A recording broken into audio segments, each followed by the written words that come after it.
Let's see what's shaking over at the campground, shall we? Good morning, happy campers. Good morning. What do we have here? Why, it looks like we have a bunch of those newfangled, fancy schmancy, handheld computer-type games. Having fun, Yes. Yes.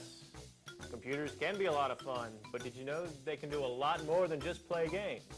Why don't we check in with our benevolent benefactor, J. Walter Wallbanger, and see what he has to say?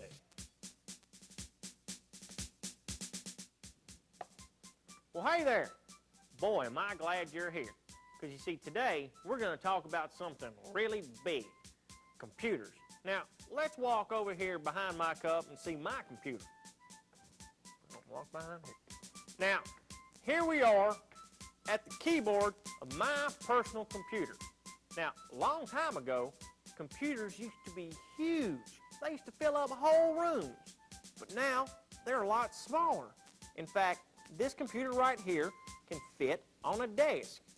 But these little old computers can do big things. You can use them to write letters, do math problems. You can even draw pictures on a computer. And the computer will save all that stuff so you can go back later and look at it. Now, you probably know a little bit about personal computers already. You probably work on them at school, and chances are you might even have one at home. But did you know that computers are a part of just about everything we do every day? They're in our cars, our telephones, heck, even in our TVs. Why are computers everywhere? Simple. They can help us do more work better. And that's the big idea. If you want to learn more about computers, ask your teacher. Keep plugging, and always remember, you're never too small to think big.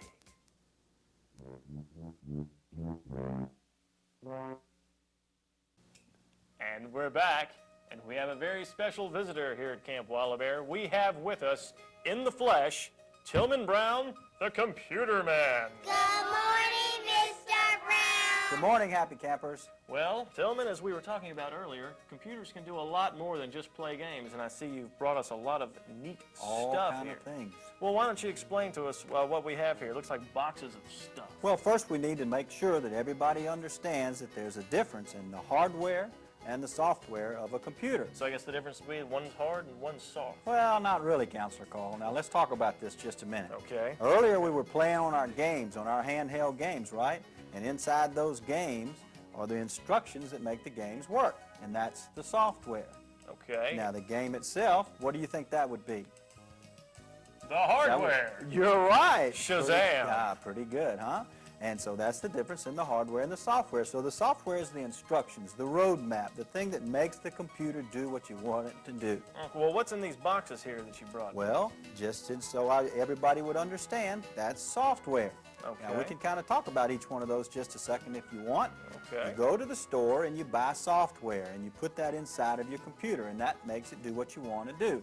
Just like you buy the little cartridges that go in your games that you play at home and in your hand. All right? Okay. Now, each one of these pieces of software, they do a certain thing. For instance, this one right here teaches you how to read.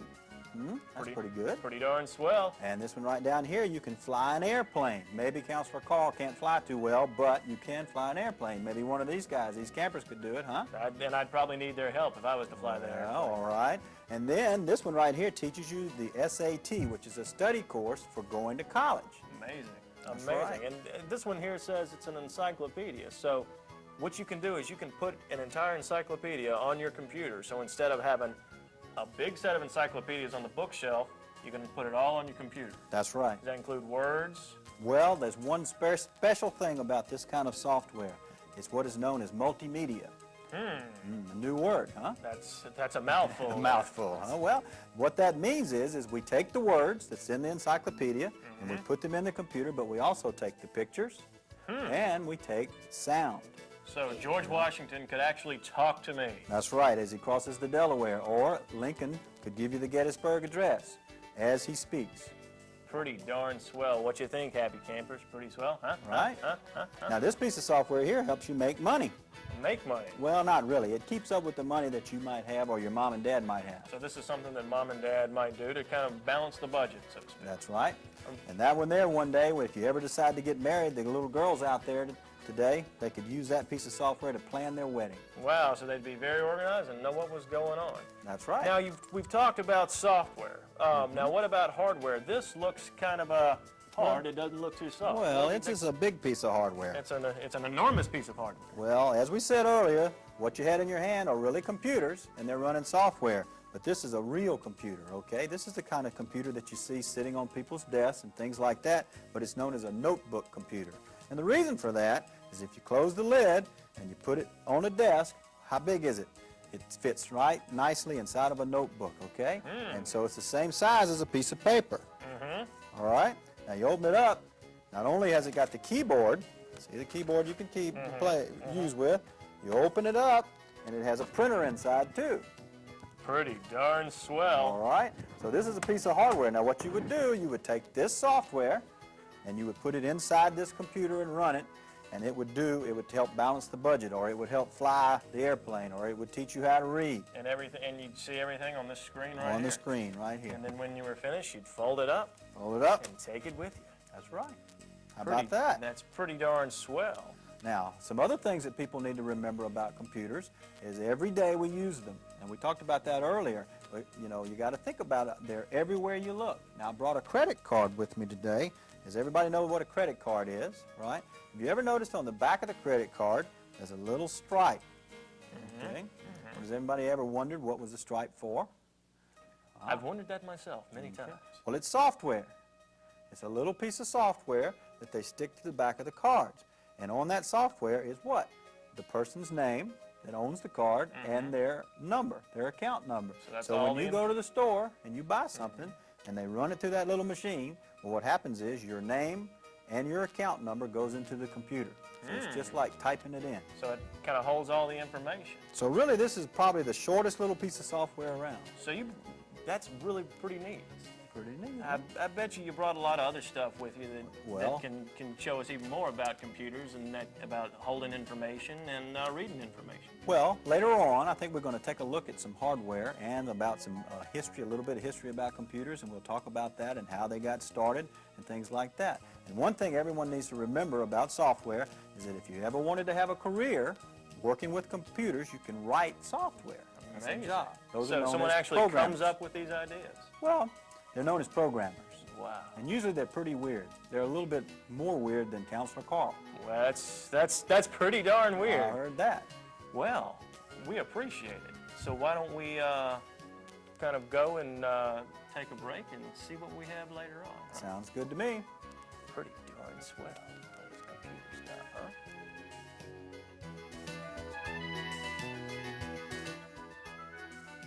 Computers are fascinating. I wonder what Tommy the Swami has to say about it.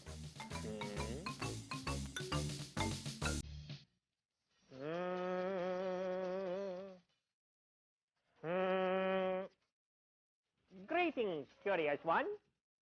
Today I would like to talk about something truly amazing. Computers. It seems that everyone is talking about computers and all of the wonderful things they can do.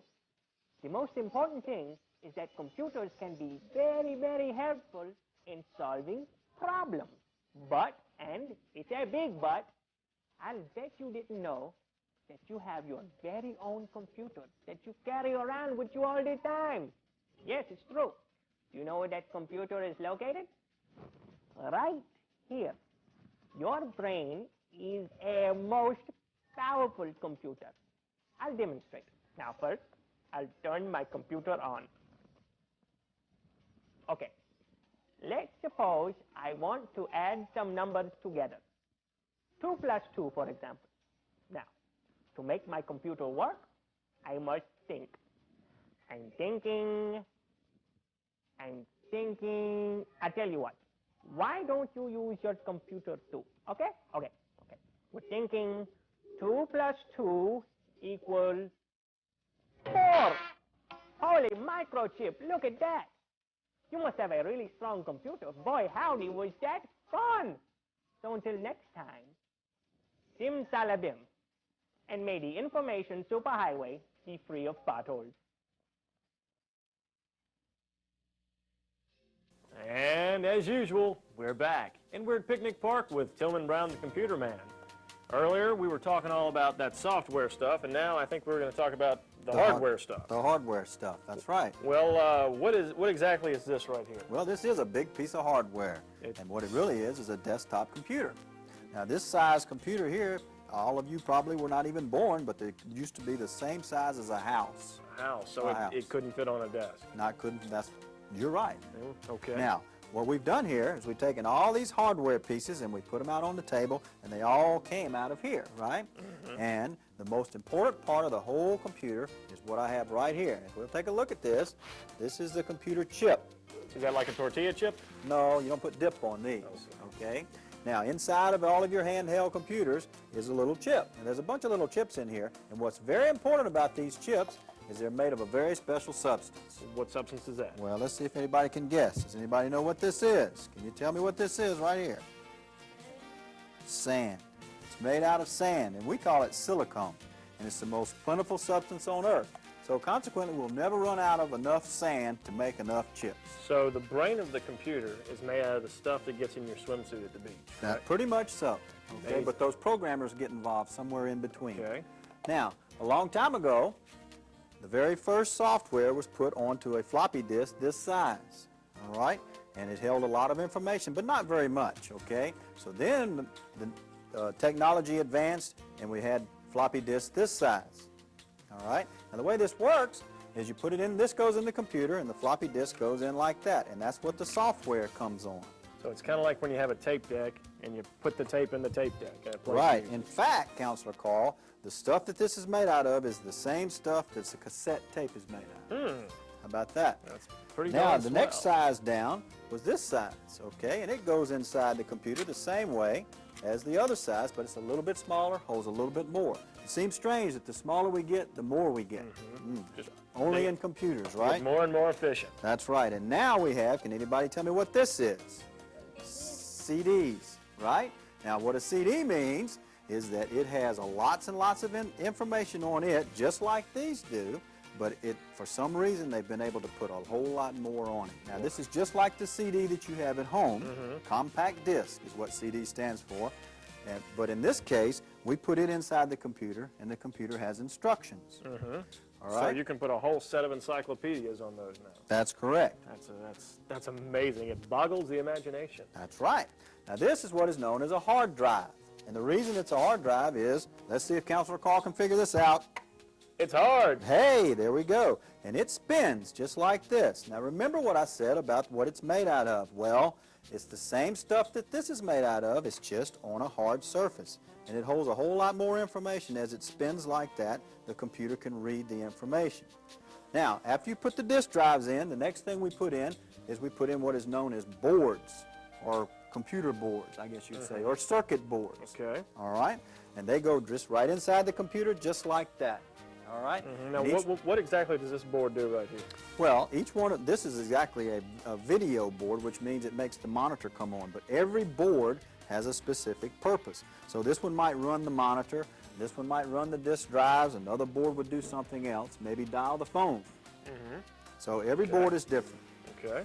So they're all made up of silicone, and they have chips. That's what the chips are made of. Then the chips are put on circuit boards. Then the circuit board goes inside the computer. And remember, we looked earlier about how as computers have gotten smaller, they keep getting smaller and smaller and smaller. So all this stuff works together as a team to make the computer run. That's right. And it all starts with the brain right here. All starts with the brain. Wow. That's incredibly amazing.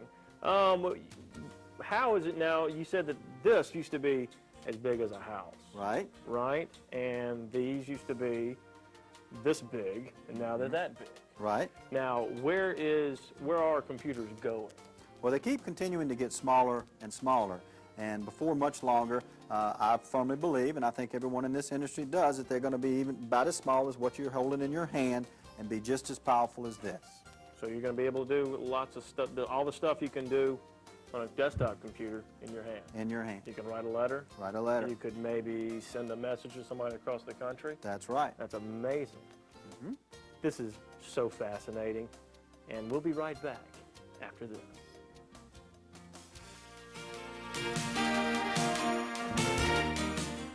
This is a Camp WALABEAR special edition of Action News 10. Good morning, happy campers. I'm Eleanor Reynolds, and this is WALABEAR News. A 10-year-old Mobile whiz kid made it to the NBC Today show yesterday as a featured guest. Michael Carney graduates tomorrow from the University of South Alabama, where he's majored in anthropology.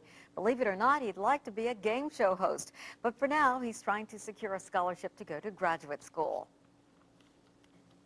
Well, I'm just basically sending in applications, and anybody who wants me, hello.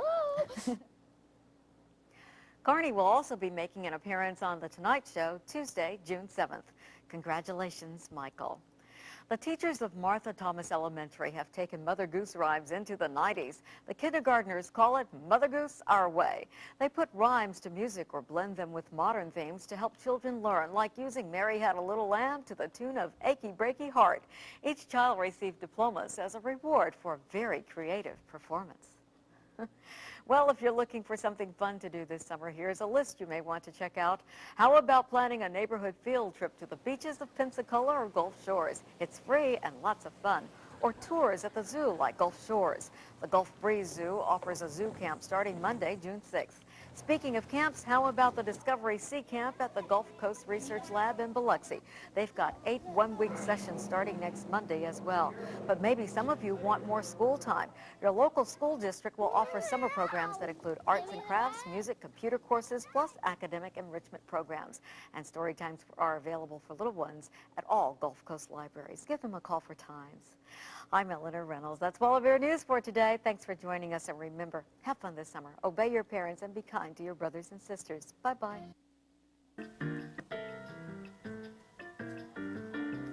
Hi, happy campers. I know Counselor Carl and Mr. Brown have been talking about how hardware and software work. So what we're going to do today is we're going to take a look at what happens when you put hardware and software together into a computer program.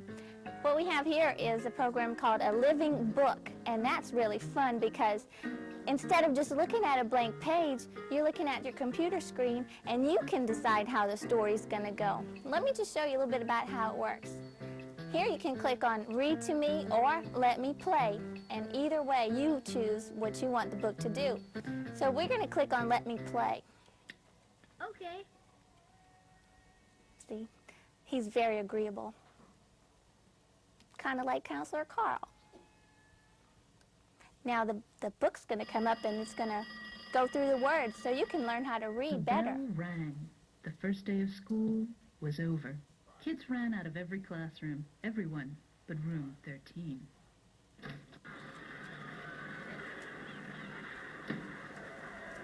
Here the students filed out slowly in alphabetical order.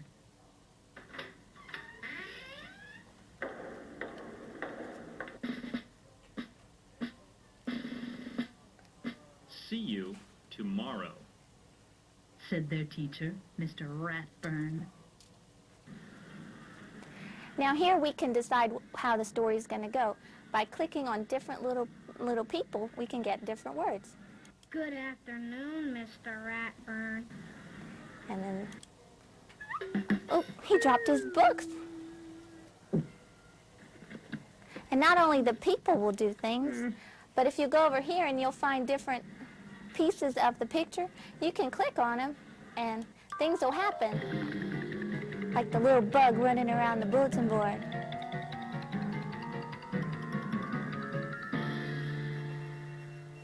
Now let's see what the choir is going to do down here. So, this makes the book really fun because you get to direct it, which is very important. Let's go ahead and see what happens on the next page. Off they go to enjoy their afternoon.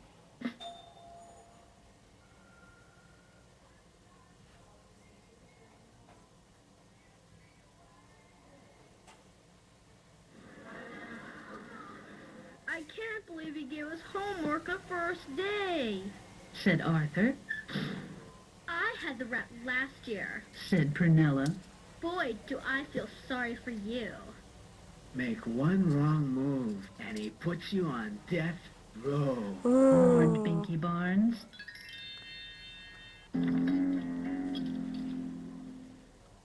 He's really a vampire with magical powers, said Chris.